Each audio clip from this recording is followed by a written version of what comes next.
क्या आप जानते हैं, दुनिया में कुछ ऐसे मिशंस होते हैं जिनके बारे में कभी ऑफिशियली कुछ बताया ही नहीं जाता। ना उनका जिक्र न्यूज में होता है, ना हिस्ट्री बुक्स में। बस एक नाम होता है जो हर बार चुपचाप काम करता है और रिजल्ट दुनिया के सामने आ जाता है।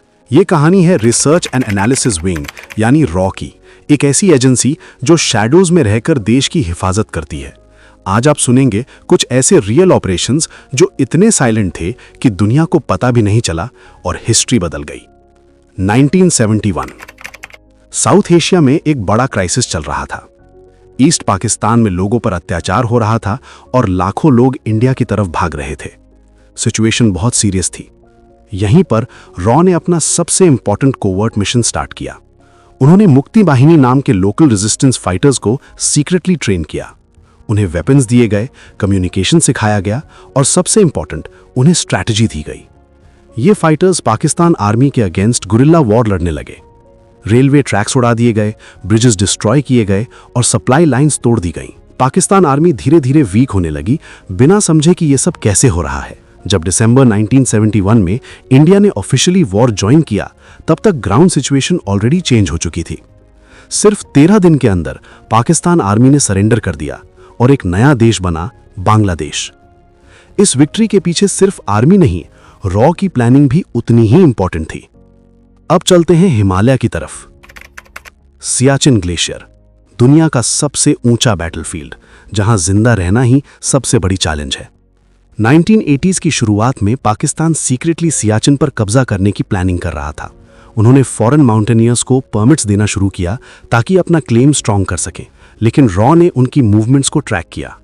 उन्होंने इंडियन आर्मी को अलर्ट किया कि पाकिस्तान जल्दी ही एक्शन लेने वाला है। अप्रैल 1984 इंडिया ने पहले मूव किया।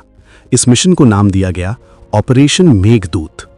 इंडियन सोल्जर्स ने एक्सट्रीम वेदर में सियाचिन के की पॉइंट्स कैप्चर कर लिए।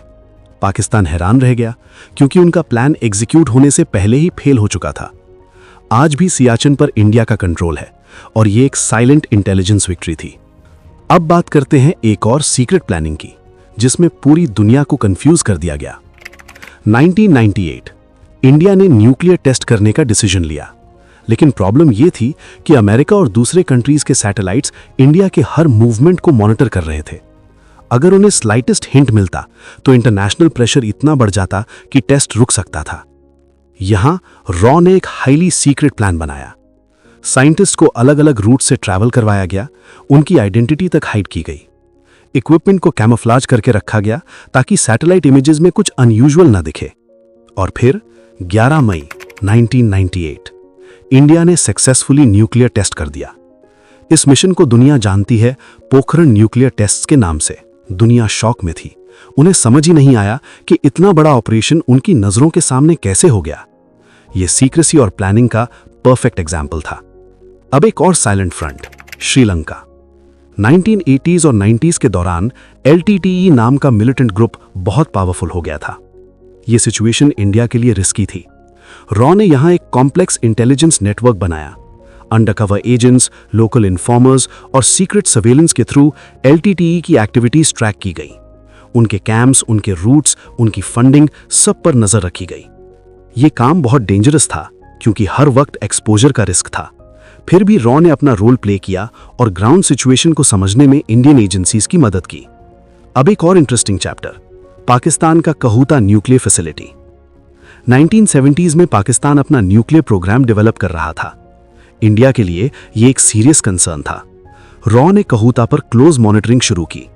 उन्होंने वहां की एक्टिविटीज, साइंटिस्ट्स और प्रोग्रेस के बारे में डिटेल्ड इंटेलिजेंस कलेक्ट की। रिपोर्ट्स के हिसाब से एक वक्त पर इंडिया ने एयर स्ट्राइक का ऑप्शन भी कंसिडर किया था, लेकिन पॉलिटिकल और इंटरनेशनल रीजंस की वजह से यह प्लान आगे नहीं बढ़ा। फिर भी रॉ ने इंश्योर किया कि इंडिया को हर डेवलपमेंट की इंफॉर्मेशन मिलती रहे। यह एक साइलेंट इंटेलिजेंस बैटल थी जो बिना आवाज के चल रही थी। रॉ के ऑपरेशन सिर्फ वॉर जोन्स तक लिमिटेड नहीं होते। उनका एक और इंपॉर्टेंट काम होता है टेरर अटैक्स को होने से पहले रोकना।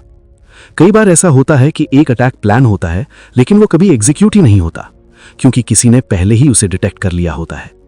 ऐसे कई केसेस में रॉ ने टाइमली इंटेलिजेंस शेयर करके अटैक्स को फेल किया है। पब्लिक को शायद कभी पता नहीं चलता, लेकिन हर सेफ दिन के पीछे एक अनसीन एफर्ट होता है। रॉ की सबसे बड़ी स्ट्रेंथ है उसकी सीक्रेसी। उनके एजेंट्स का कोई पब्लिक फेस नहीं होता, उनके नाम हेडलाइंस में नहीं आते, वो ना अवार्ड्स के लिए काम करते हैं ना रिकग्निशन के लिए। उनका सिर्फ एक पर्पस होता है, देश की सुरक्षा। सोचिए, जब आप अपनी नॉर्मल लाइफ जी रहे होते हैं तब कहीं ना कहीं कोई रॉ एजेंट किसी मिशन पर होता है, कभी बॉर्डर के पास, कभी किसी फॉरेन कंट्री में और कभी किसी ऐसी जगह जहां उसकी पहचान उसे खुद से भी छुपानी पड़ती है। ये कहानी सिर्फ ऑपरेशंस की नहीं, ये उन लोगों की कहानी है जो बिना नाम के, बिना चेहरे के देश के लिए सब कुछ दांव पर लगा देते हैं। और सबसे बड़ी बात, रॉ के बहुत से ऑपरेशंस आज भी सीक्रेट हैं। जो आपने सुना वो सिर्फ एक छोटा सा हिस्सा है उस दुनिया का जो अंधेरे में चलती है लेकिन देश के लिए रोशनी बनकर काम करती है।